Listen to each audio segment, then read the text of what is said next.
Hi friends, welcome back to my channel. আমি পিউ চলে এসেছি আমার একটা ছোট্ট মিনি ব্লগ ভিডিও নিয়ে। এটা ছিল বর্ষার দিনের একটা ছোট্ট ভিডিও। কিভাবে তৈরি করেছি, কেমনভাবে তৈরি করেছি, কতটা কষ্ট করেছি এর জন্য, সেটা আমি পরে বলবো। আজকে আমার ফেসবুক পরিবারের সব বন্ধুদের সাথে একটা বিষয় নিয়ে গল্প করার আছে, সেটা হলো বন্ধু। সে বিষয় নিয়ে আমি কথা বলছি। তার আগে বলে নেবো এই ভিডিওটা করতে আমার কতটা কষ্ট হয়েছে।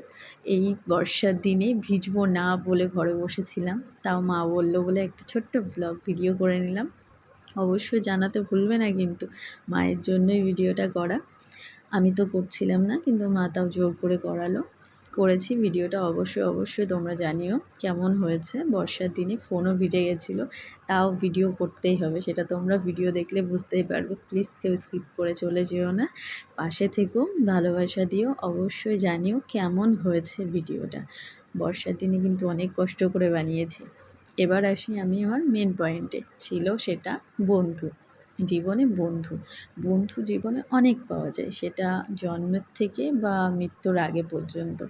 যেমন আমরা জন্মের পরে বন্ধু পাই কাদেরকে? মা বাবা হিসাবে। মা বাবা আমাদের সবথেকে বড় বন্ধু। তারপরে স্কুল কলেজ আমাদের বয়স হয়ে গেলে তখনও আমাদের বন্ধু থাকে, কিন্তু সব বন্ধু না সারা জীবন এইভাবে পাশে থাকে না। তাই বলবো, মা বাবা ছাড়া কিন্তু জীবনে বন্ধু আর কেউই হয় না, এত কাছের, এত পাশে।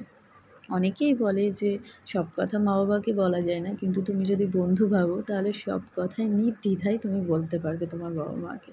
আমরা তো ছোট থেকে সব বলি, আমি আমার দিদি সব কিছুই শেয়ার করি আমার মা বাবার সাথে। তারাও জানে আমাদের বন্ধু বলতে কেউ নেই, শুধু তারা ছাড়া। আমাদের কাছে মা বাবাই সবার আগে।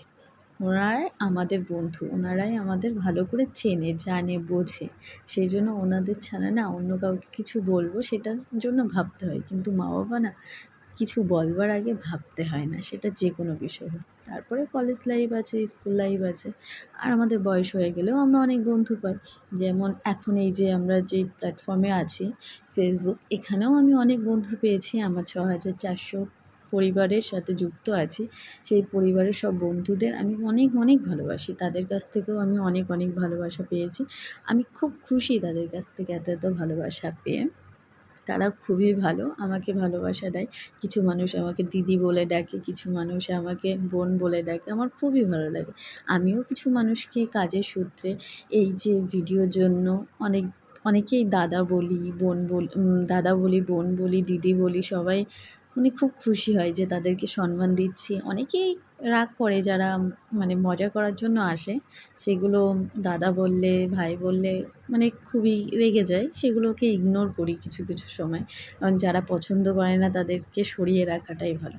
যারা আমাদের আপন করে, আমরা তাদের পাশে থাকবো, তারা আমাদের অবশ্যই ভালোবাসা দেবে। কিন্তু কিছু মানুষ আছে যারা আমাদের জাস্ট ডিস্টার্ব করার জন্যই আসে। আমি জানি সবারই এরকম আছে, সবার আইডিতে। কিন্তু কি বলো তো, আমরা তো একটা কাজের জন্য এখানে এসেছি, সেই জন্য আমরা চাই আমরা আরও সামনে এগিয়ে যাই, কেউ যেন আমাদের পেছনে ঠেলে না ফেলে দিতে পারে। সবাইকে সবার প্রয়োজন, যাতে আমরা সবাই এগিয়ে যেতে পারি, সবার পাশে থেকে ভালোবাসা দিয়ে এগিয়ে যেয়ে নিজের সফলতা অর্জন করতে পারি। কারণ আমাদের জীবনে একটাই লক্ষ্য এখন, নিজেদের একটা আইডেন্টি বানানো, এইভাবে এগিয়ে যাওয়া।